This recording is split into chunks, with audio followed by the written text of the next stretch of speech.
안녕하세요 여러분, 수익률 상승에 도움을 드리고 싶은 헬퍼입니다. 증시 같은 경우 이제 국내 증시 같은 경우 여전히 좀 상승을 하면서 마감을 했고요. 물론 이제 긴 도지 모양이 하나 나오긴 했습니다.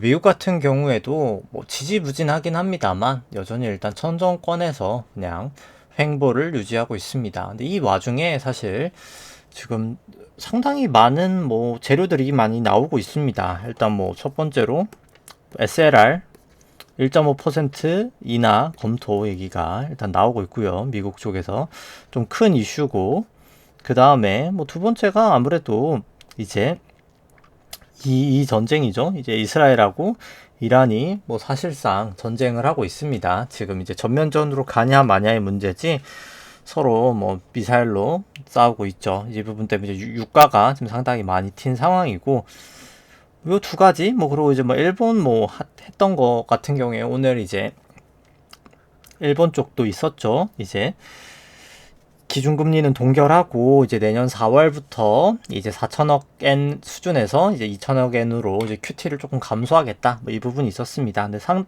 요 두 건에 비해서는 조금 마이너한 이슈니까 요 두 가지 이슈가 사실 가장 클 것 같고요. 일단 SLR이 조금 더 간단하니까 SLR부터 보면은 생각보다 조금 강력할 수 있긴 합니다. SLR 보통 이제 좀 잘 모르시는 분들은 이제 금리를 인하되는 이제 요건이다. 왜냐면 대출을 더 많이 해주기 때문에, 대출이 많이 아니라 이제 국채를 더 많이 살 수 있기 때문에 이제 금리가 좀 내려간 요인으로 해서 쓰지 않냐라고 하지만 이제 좀 반대긴 합니다. 실제로 금리는 올라가는 요소로 쓰일 수밖에 없고요. SLR이 결국 보완적 이제 레버리지 비율이라고 생각하시면 되는데요. 이제 Supplementary Leverage Ratio니까 보시면은 이제 결국 그냥 간단하게 생각했을 때 이제 자본 나누기 자산이라고 볼 수 있습니다. SLR은 원래 이제 더 좀 디테일하긴 있겠지만 이제 그냥 간단하게만 봤을 때, 근데 이제 여기서 이 부분을 이제 1.5% 낮춰준다는 의미는 결국은 대출을 더 많이 해줄 수 있다는 그런 얘기거든요. 그래서 대출이 더 많이 나가면 어떤 현상이 나타날까요? 유동성이 공급이 되면서 금리도 올라가고 물가도 올라가게 되는 사태가 나타나게 됩니다. 이제 그게 결국 코로나 때의 일이었던 거죠. 이제 데이터는 조금 있다 나중에 한번 보도록 하고요. 그래서 SLR이 되게 되면 사실 물가도 오르고 금리도 오를 겁니다. 그래서 그 부분 때문에 사실 증시 그다음 많이 올라갔던 부분도 있지 않을까 싶어요. 사실 지금 이미 선반영된 부분도 어느 정도 있지 않을까, 계속 푼다는 얘기는 있었으니까요. 근데 이제 과거랑은 다르게 사실 지금 좀 금리 부분도 조금 많이 올라가 있는 상황이긴 해서 이제 그 임계점을 금리가 넘어가면 이제 증시도 무너지긴 하겠지만, 일단 1차원적으로 SLR은 사실 증시에는 호재인 뉴스임에는 분명한 뉴스입니다. 그러니까 결국은 악재가 되겠지만 단기적으로는 사실 호재인 뉴스긴 하고요. 이스라엘하고 이란의 문제도 사실 이게 결국은 나야 될 일이었던 거죠. 제가 계속 유가는 좀 올라갈 확률이 높다라고 말씀드렸던 게, 미국 같은 경우가 사실 유가를 올려야 좋습니다. 그러니까 왜냐면 결국 이렇게 있을 때 중국이 결국 비공식적으로 이란의 석유를 한 13% 이상 수입을 하고 있어요. 13에서 20 정도 되고 보이는데 러시아가 한 20% 정도 되고요. 근데 이제 러시아랑 이 이란을 제외하고 나서는 다 나머지 국가들이 대다수가 친미국에 속합니다. 그럼 만약에 여기서 이란이 사라지면 어떻게 될까요? 이제 원유를 20%밖에 가져오지 못한다는 거죠. 일단 이게 가장 첫 번째고요. 이때까지 했었던 그런, 우리나라도 마찬가지고 중국이랑 우리나라 위안화가 많이 동행한다라는 뉴스는 최근에 많이 나왔었죠. 이제 한은에서도 얘기를 하고 위안화가 많이 약세를 보였습니다. 그 이유는 이제 중국이 금리를 많이 내렸기 때문이죠. 내려가고 위안도 많이 내려가고. 그럼 이 상태에서 결국 환율이 약세라는 말은 어디에 취약할까라고 했을 때 수입 물가에 취약하게 됩니다. 수입 물가에 가장 크게 차지하는 건 우리나라나 중국이나 뭐죠? 결국 유가입니다. 이제 그 부분을 결국 망가뜨리려면 유가를 올려야 되거든요. 이제 그래서 사실 저는 뭐 여러 가지 뭐 이란이 핵무기가 만들어지기 직전이었던 것도 있고 뭐 여러 가지 이슈가 있긴 하겠지만 미국이 저는 본인들의 물가도 신경 써야 되겠지만 결국 모든 이 사단의 원인은 중국을 잡으려고 하는 거기 때문에 중국을 잡기 위해서 유가를 인위적으로 띄우는 부분이 있고 뭐 그렇기 때문에 결과론적으로 미국도 쉽게 전쟁을 끝낼 이유가 없다라고 보여집니다. 뭐 실제로 트럼프 대통령이 뭐 우크라이나 당선되면 바로 뭐 전쟁을 뭐 해결하겠다 하루 만에 했지만 해결을 지지부진하게 안 하기도 하고 못하는 이유가 결국 유가를 높이는 행동을 굳이 안 할 이유가 없다는 겁니다. 이제 결국 중국이 친한 나라는 북한 빼곤 지금 다 전쟁을 하고 있죠. 북한도 사실 러시아에 파병 보내고 있으니까 전쟁 중이라고 볼 수 있고요. 결국 중국을 이제 더 이상 지켜줄 나라들이 없다. 그러니까 중국에 이제 우호를 하는 나라들이 다 하나씩 전쟁에 지금 빠져가고 있는 상태다라고 보실 수 있겠습니다. 그래서 뭐 차트들은 다 조금 이따 살펴보고 일단 전반적으로 한번 살펴보죠. 그래서 뭐 지수 밸류에이션 살펴보면은 뭐 코스피 워낙 급등을 했고 국내 금리도 또 반등을 하고 있기 때문에 증시는 뭐 거의 23년 이후로 거의 최고치 정도 수준의 고평가 영역에 있습니다. 뭐 페드 모델로 봐도 마찬가지고요. 뭐 긴 시계열로 봐도 마찬가지입니다. 그 다음에 이제 뭐 코스닥 같은 경우에도 뭐 특별히 다르지 않고 뭐 고평가 영역이다라고 보실 수 있겠고요. 그 다음에 뭐 코스피, S&P 같이 돼 있는 걸 봐도 뭐 둘 다 비슷하게 뭐 고평가 영역이고 뭐 코스피가 좀 더 고평가긴 하고요. 근데 페드 모델로 봤을 때는 뭐 두 나라가 좀 비슷하게 고평가인 거를 보실 수가 있습니다. 뭐 매번 보여드리다시피 뭐 사실 증시는 상당히 고평가기는 합니다. PBR로 봤을 때도 뭐 아주 고평가다. 닷컴버블 수준에 지금 올라와 있는 그런 상태다라고 보실 수 있겠고요. 뭐 기대 인플레이션과 실질 금리 살펴보면은 뭐 미국 쪽 같은 경우에 그냥 지지부진하게 횡보세를 둘 다 좀 나타내고 있고 뭐 국내 쪽이 저번에 말씀드렸던 것처럼 실질 금리가 완전 바닥을 찍고 이제 다시 올라가고 있는 그런 상태를 보이고 있다라고 보시면 될 것 같습니다. 근데 뭐 역사적 시계열 상으로 뭐 저번에도 얘기를 드렸다시피 실질 금리가 더 내려갈 수 없는 수준까지 이미 내려왔기 때문에 이제 금리가 더 떨어지려면 결국 BEI가 기대 인플레이션이 내려오는 수밖에 없다. 근데 지금 여러 가지 정황상 기대 인플레이션이 내려오긴 힘든 상황에서 국내 금리가 결국은 지금 바닥을 치고 올라갈 수밖에 없는 그런 상황이다라고 좀 보여지고요. 그 다음에 이제 지수 쪽 살펴보면은 이제 S&P를 글로벌 GDP로 나눈 수치도 뭐 여전히 고평가 영역입니다. 뭐 사상 최고치에 다시 근접한 수치고, 그 다음에 이제 여전체 대비해서 회사채, 그러니까 회사채 대비해서 여전체도 여전히 아직까지는 100 위긴 합니다만 좀 낮은 수준에 머무르고 있습니다. 회사채 스프레드 같은 경우에도 최근에 조금 다시 감소되고 있고요.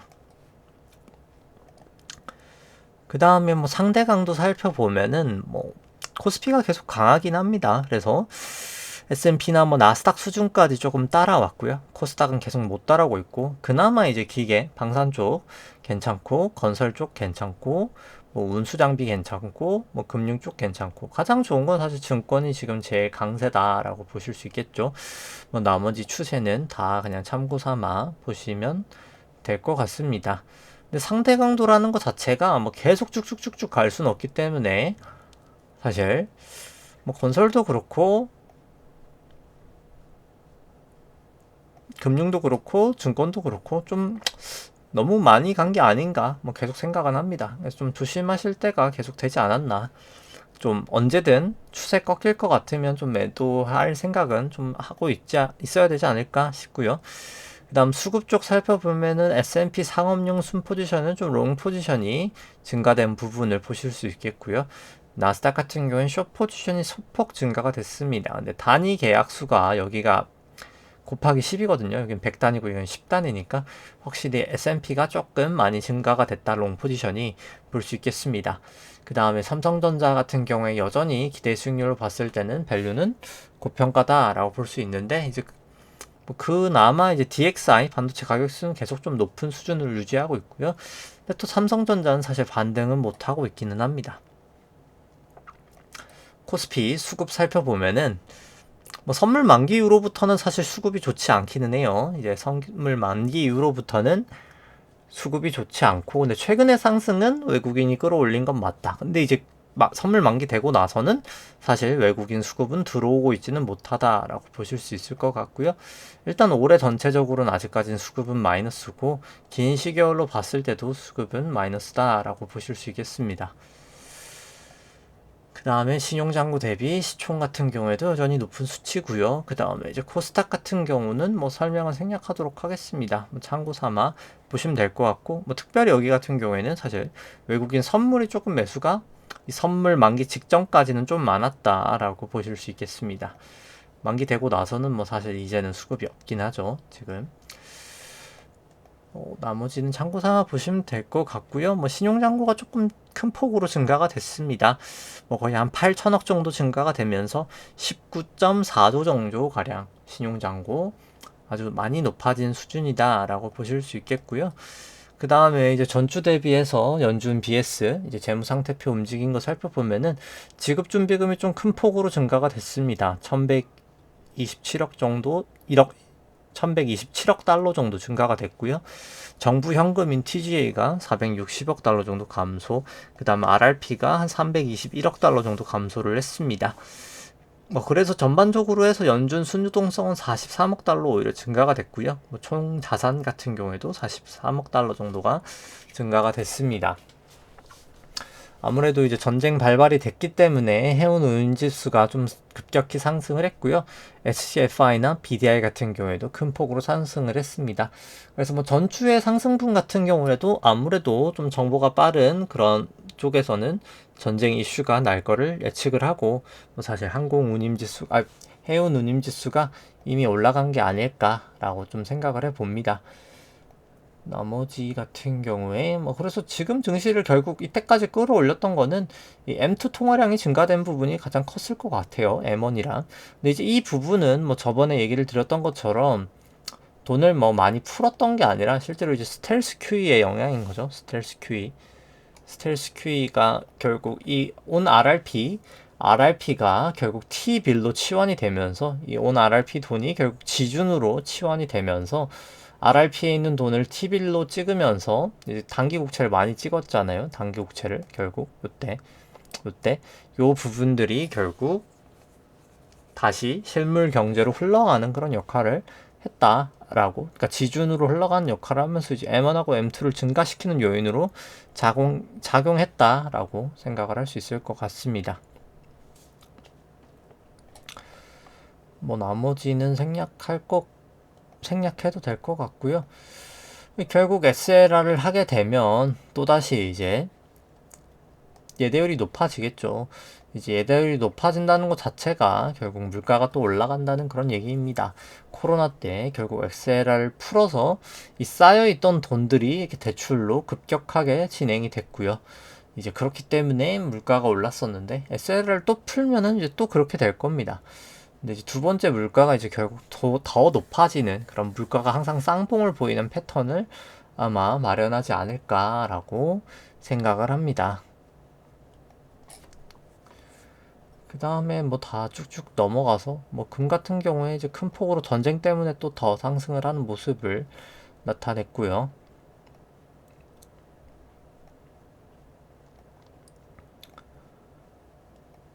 나머지 참고 삼아 보시면 될 것 같고, 뭐 이제 골드만삭스 상품 선물도 뭐 유가 반등을 하면서 좀 많이 올랐죠. 구리 같은 경우에도 사실 많이 반등을 했고요.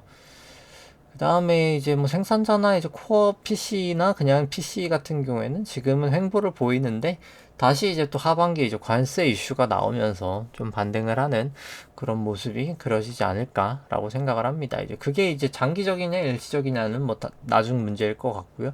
일단 단기적으로는 좀 물가는 결국 튀고, SLR 때문에 사실 근데 물가는 장기적으로 튈 수밖에 없는 그런 형국이 나지 않을까라고 생각을 합니다. 관세는 일시적인 게 맞긴 합니다. 사실 관세는 그냥 돈을 여기서 여기로 그냥 넘겨주는 그런 행위밖에 안 되기 때문에.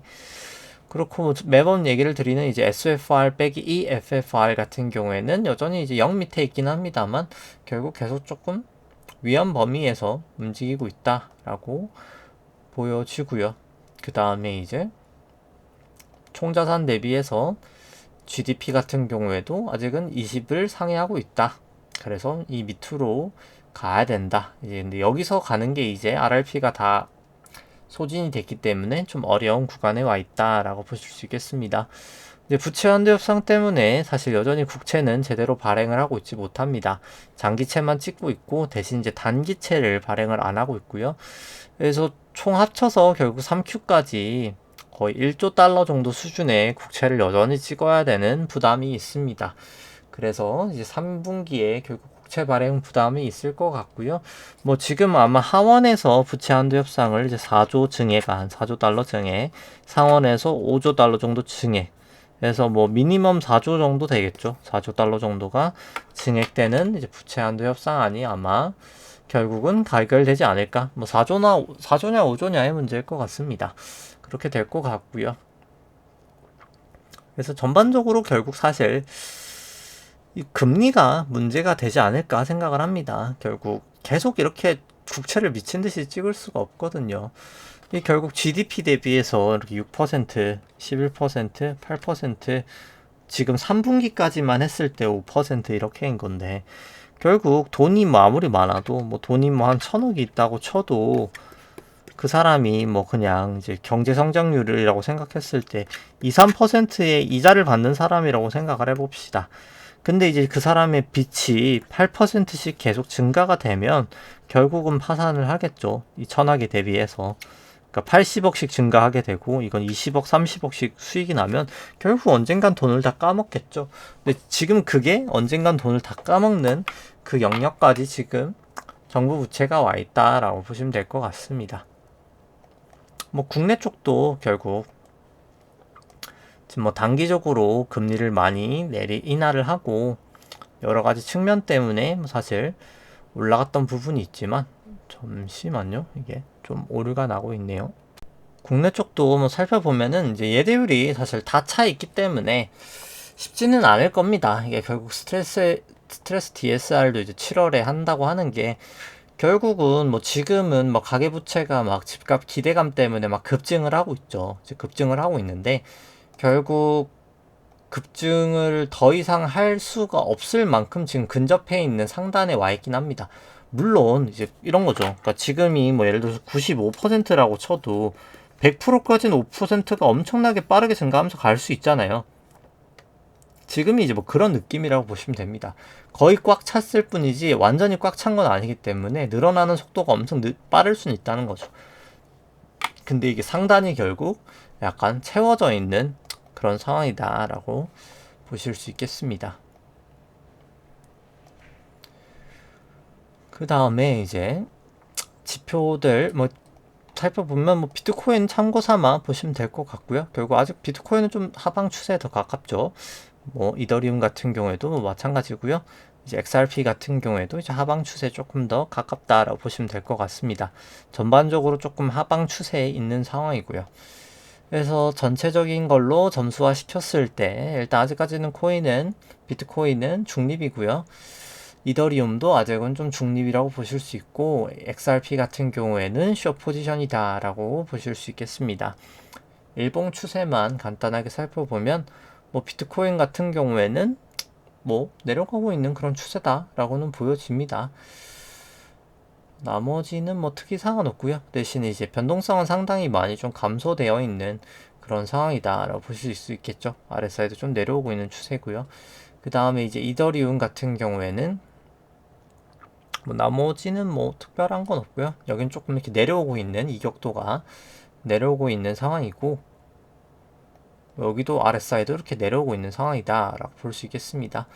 뭐 특별한 움직임은 없는 거고요. 그 다음에 이제 쭉쭉 살펴보면은 XRP는 크게 지금 변동성이 없는 상황이다 라고는 보실 수 있겠네요. 이제 ATR도 그렇고 변동성은 좀 상당히 축소되어 있는 그런 상황이다 라고 볼 수 있겠습니다. 이제 금리 같은 경우 살펴보면은 이제 국고채 금리가 다 올라가면서 좀 채권 가격이 결국 숏으로 좀 가고 있고요. 특이점이고, 이제 미국 같은 경우에는 일단 조금 채권 금리가 떨어지고 있는 추세를 보였다라고 보시면 되겠습니다.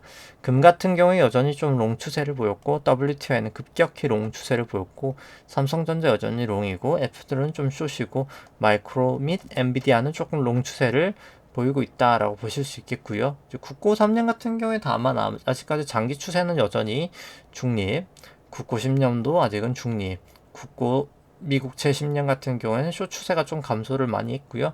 달러 같은 경우에는 숏 추세가 조금 감소를 했고, 금 같은 경우 여전히 일단 롱 추세, WTI 같은 경우에는 아직까지는 중립, 삼성전자 같은 경우에는 다시 롱 추세, 그 다음에 이제 애플 같은 경우에는 중립, 그 다음 마이크로소프트 같은 경우는 롱 추세가 조금 약화가 됐고요. 그 다음에 엔비디아 같은 경우에는 그냥 중립 추세를 나타내고 있습니다. 국고 3년물 같은 경우 뭐 아직은 좀 애매해요. 뭐 닿을 때까지 해서 살짝 빠질 수는 있겠지만 일단 뭐 아주 그렇게 과매수까지는 아니지만 약간 조금 과매수가 살짝 있는 그 정도라고 볼 수 있겠습니다. 아주 심각하진 않지만 그러니까 과매도죠. 이제 채권 쪽 입장에서는 이제 여기도 뭐 50일까지는 조금 거의 달랑말랑하는 그런 영역까지 조금 와 있다라고 보시면 되겠습니다. 여기도 조금 과매도 영역의 근처에는 와 있다라고 볼 수 있겠고요. 미국채 10년물 같은 경우에도 뭐 특별한 거는 없고, 미국채 10년물은 오히려 이제 조금 하락하고 있는 그런 추세, 최근 기준으로는 그렇게 보실 수 있을 것 같고요. 뭐 달러 원 같은 경우에는 뭐 추세는 여전히 일단 아직까지는 좀 하락 추세기는 합니다. 근데 이제 조금 RSI가 이제 반등을 보이고 있죠. 좀 다이버전스가 나오고 있긴 하고요. 그 다음에 금 같은 경우 살펴보면은 뭐 금 같은 경우도 좀 내려오고 있으니까 뭐 약간 그래도 좀 조심할 필요가 있는 영역이지 않나. 계속 사실 금은 좀 유심히 이제 봐서 언제든 매도할 수 있는 그런 상황을 갖춰야 될 포지션이 아닌가라고 생각은 합니다. 그 다음에 이제 뭐 WTI 같은 경우에는 다 돌파를 하면서 이제 좀 급격하게 상승을 하는 모습을 나타냈고요. 급격한 좀 상승이 있었습니다. RSI도 그렇고 좀 급격한 상승이 있었고요. 그 다음에 이제 삼성전자 같은 경우에도 50은 또 좀 다 있는 모습, 좀 조정을 볼 때도 되지 않았나 라는 모습 생각이 들기는 합니다. 이격도도 그렇고 조금 조정을 보일 때가 되지 않았나 라고 하는 레벨까지는 온 것 같고요. 뭐 애플 같은 경우에는 계속 좀 지지부진한 그런 모습을 보이고 있습니다. 좀 방향성이 없이 그냥 흘러가고 있는 그런 모습을 보이고 있고요. 그 다음에 마이크로소프트 같은 경우가 계속해서 조금 꾸준하게는 가고 있긴 한데 좀 위험해 보이면서 가고 있긴 합니다. 여기도 이제 모여있고 벌어져 있어서 뭐 결국은 떨어질 것 같은데 조금 야금야금 그냥 천천히 올라가고 있는 밴드를 타고 살짝 가고 있는 그런 형국이다 라고 보실 수 있겠습니다. RSI는 여전히 과매수 구간이긴 하고요. 이제 엔비디아 같은 경우에도 뭐 특별하게 다르지는 않는 그런 모습이다 라고 보실 수 있겠습니다. 그 다음에 뭐 지수 살펴보면 이제 숏 추세는 나스닥이나 S&P나 조금 숏으로 조금 돌아오는 게 있었고요. 전반적으로 일봉도 약간 살짝 돌아오고 있긴 합니다. 코스피, 나스닥도 코스닥도 좀 마찬가지고요. 다만 일봉은 여전히 다 롱 추세긴 합니다. 전반적으로는 다 롱 추세기는 하죠. 이제 보시면. 그래서 점수화로 보면은 뭐 나스닥은 여전히 좀 중립이긴 하고요. 그 다음에 S&P도 중립, 코스피 같은 경우에는 롱 추세, 코스닥 같은 경우에 좀 중립이다 라고 보실 수 있을 것 같고요. 빅스는 그냥 오늘 뭐 생략하도록 하고 120분봉 빅스 같은 경우에 이제 V 코스피만 좀 살펴보면 이것도 뭐 차트로 보도록 하죠. 아마 좀 이따 120분봉 뭐 나스닥 현물 같은 경우 조금 이탈을 하긴 했습니다. 요 볼린저 상단에서 조금 이탈을 하긴 했고요. 근데 뭐 큰 폭으로 하락하지는 않았습니다. 이탈을 했음에도 불구하고 좀 지지부진한 모습을 계속 보이고 있고요. 120분봉 선물 같은 경우에도 계속 좀 여기 상단에 거의 근처에서 좀 지지부진하게 움직이고 있습니다. 사실 조금 방향성이 뚜렷하지 않은 그런 상태에서 그냥 좀 움직이고 있고요. 뭐 일봉으로 봐도 뭐 특이사항은 없긴 합니다. 뭐 특별히 이상은 없이 그냥 이격도는 여전히 조금 과열인 상태에서 50일 같은 경우에는 특별한 이격 없이 그냥 특별하게 그냥 특이사항 없이 그냥 좀 횡보하고 있는 모습이고요. 다만 좀 주봉으로 봤을 때는 이제 조금 과열의 영역에 거의 온 게 아닌가 싶을 정도로 좀 많이 오긴 했습니다. 사실. 그 다음에 뭐 3주봉으로 보나 뭐 9주봉으로 보나 마찬가지고요. 9주봉은 특히나 이제 다시 조금 넘어가 있는 상황이고, 이제 코스피 120분봉 같은 경우에는 결국 모여있다가 벌어졌고 해서 결국 조정이 한번 오면 좀 크게 오리라고 생각을 합니다. 워낙 반등을 좀 많이 했기 때문에 뭐 조정폭도 클 수밖에 없다라고 보여주고요. 코스닥 같은 경우에도 마찬가지입니다. 모이고 벌어졌으니까 조정이 오면 조금 크게 오지 않을까 일단 보여지고요. 일봉으로 봤을 때도 모이고 벌어졌으니까 결국 시간의 문제지 결국은 좀 조정을 보일 수밖에 없는 모습이 아닌가 생각을 합니다. 근데 이제 가장 확실한 건 이렇게 올라갔다가 내려왔을 때죠. 아직 내려오진 않았습니다. 뭐 코스닥도 뭐 특별히 다르진 않기 때문에 뭐 설명을 생략하도록 하고요. 그 다음에 이제 바로 차트로 살펴보면은 뭐 결국 큰 도지 모양이 나오면서 이 십자 모양이 나오면서 좀 하락을 해서 재차 매수를 한다고 치면 결국 이 최고점을 넘어야 하는 게 가장 안전할 거고요. 근데 다만 이 기준선하고 이격이 상당히 멀기 때문에 신규 매수 자체는 뭐 사실 리스크가 상당히 크다라고 보여지고, 지금은 그냥 뭐 긴 시계열로 보나 여러 시계열로 보나 조금 이제 관망을 하는 게 뭐 사실 맞지 않나 생각을 합니다. 한번 빠지고 나서 그 다음 움직임을 좀 보는 게 더 맞지 않나 생각을 하고요. 뭐 코스닥 150도 뭐 특별히 다르지는 않습니다. 다만 추세가 뭐 여전히 좋은 건 사실이긴 해요. 이게 언제 끝날진 모르지만, 그래서 이런 경우는 그냥 이제 여기를 하단을 다시 뚫리고 나면 뭐 그때 매도를 하자라고 생각을 하면 될 것 같고요.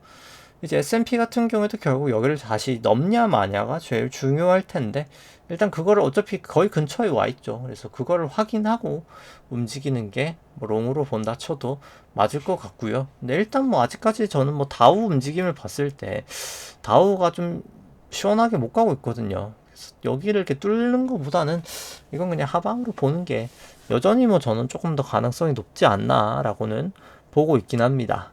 근데 일단 뭐 기준선하고도 되게 상당히 주가가 지금 좀 근접해 있기 때문에 뭐 롱으로 만약에 본다 쳐도 진입하는 데 있어서 손절 라인은 크게 크진 않겠지만, 뭐 일단 뭐 저는 조금, 근데 물론 이제 SLR이 뭐 상당히 물가가 올라가면서 이제 코로나 때처럼 조금 물가를 올리면서 증시도 올리는 요인으로 충분히 작용할 수 있는 게 좀 걸리긴 합니다. 이제 그래서 많이 오른다고 하면 이제 그 부분에 영향이 클 텐데, 뭐 오른다고 뷰를 볼 거면 결국 뭐 이왕 여기 근처까지 온 거 뭐 사실 최고점 돌파되고 나서 사야 될 텐데, 뭐 썩 사실 지금 그렇게 다이버전스의 모습이 좋아 보이진 않습니다. 좀 조심하는 게 전 더 맞지 않을까 생각을 하고요. 이제 비트코인 같은 경우에도 최고점은 넘었지만 그 다음 모습은 조금 지지부진하면서 오히려 기준선 조금 내려가는 모습을 나오고 있고요.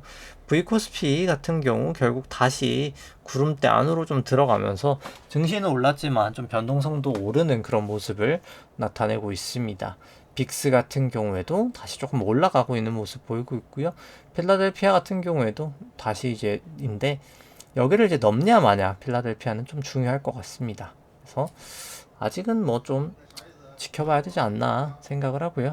뭐 니케이 같은 경우에도 여기를 넘었는데 여기를 좀 넘는지가 상당히 조금 중요하지 않을까 싶습니다. 유로 같은 경우는 좀 지지부진하게 조정을 보이고 있긴 하고요. 항생 같은 경우에도 그냥 지지부진하게 여기서 크게 여기를 넘지는 못하고 좀 움직이고 있습니다. 상해 종합도 뭐 마찬가지고요. 뭐 달러 인덱스 같은 경우에도 마찬가지로 조금 약세를 여기는 좀 보이고 있습니다.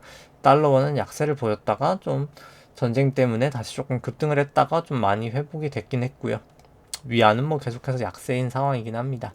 WTI는 모든 추세선을 참 다 돌파를 하긴 했지만 조금 고평가 영역에 상대 강도로 봤을 때 좀 너무 빠르게 오르긴 했고요. 뭐 금 같은 경우에는 뭐 솔직히 뭐 계속해서 이 기준선을 좀 잘 지지하고 있긴 합니다. 국채 10년물 같은 경우 결국 여기 고점을 다시 이제 갱신하는 게 좀 상당히 중요할 것 같고요. 미국채 같은 경우에도 요 구름대 정도에서 잘 지지가 되는 게 일단 가장 중요한 문제일 것 같습니다. 마이크로소프트 보면은 결국 여기 볼린저를 계속 타고 가고 있어서 여기를 이제 이탈하면 정말 좀 탈출을 하시는 게 맞지 않을까라고 보여지고요. 뭐 삼성전자 같은 경우에도 그냥 계속해서 요 파동 안에서 그냥 횡보하는 그런 파동이지 않나 일단 뭐 보여집니다. 뭐 테슬라 같은 경우에도 여기 기준선에서 과연 지지가 이제 될 것이냐의 문제고, 애플 같은 경우는 이제 다 추세가 이탈이 되기는 했습니다. 엔비디아 같은 경우에는 뭐 마이크로소프트처럼 여전히 아직까지 좀 추세는 살아있기는 하고요. 그래서 오늘 뭐 FMC도 있고 사실 새벽 3시에 뭐 점도표가 어떻게 나올지는 모르겠습니다만 뭐 결국 물가는 좀 올라가는 쪽으로 갈 수밖에 없다라고 생각을 합니다. 뭐 관세 때문에 일시적도 있겠지만 결국 SLR을 풀면 결국 물가는 올라갈 수밖에 없기 때문에 결국은 금리는 계속 제약적으로 갈 수밖에 없다. 긴 시결로 봤을 때는. 그래서 그 부분이 계속 조금 리스크다라고 조금 보여집니다. 그래서 뭐 사실 조금 뭐 애매해지긴 했어요. 이제 여기를 미국은 좀 넘냐 마냐가 중요한 것 같고, 뭐 코스피 같은 경우에도 뭐 좀 차트 모양이 좀 여기는 깨지고 여기는 또 돌파하고 해서 좀 애매한 감이 있지만 뭐 사실 어떻게 봐도 과매수 구간인 건 맞습니다. 분명히 이게 다시 간다고 쳐도 꽤나 조정은 받고 갈 거나 아니면 이제 그냥 조정받고 또 반등했다 다시 빠지거나 둘 중 하나인데, 그건 이제 그때 가서 살펴보고 뭐 지금은 뭐 사실 충분히 만약에 수익이 나신 분이 있다면 이젠 정말 익절을 거의 이제 추세가 조금만 더 깨져도 이제 해야 될 상황이다라고 보여지고, 아직까지 만약에 매수를 못했다면 뭐 너무 포모를 가질 그런 레벨은 아니지 않나라고 생각을 합니다. 네, 오늘 방송 여기까지 하도록 하고요. 네, 좋아요와 구독, 심리 감사하겠습니다. 이상입니다.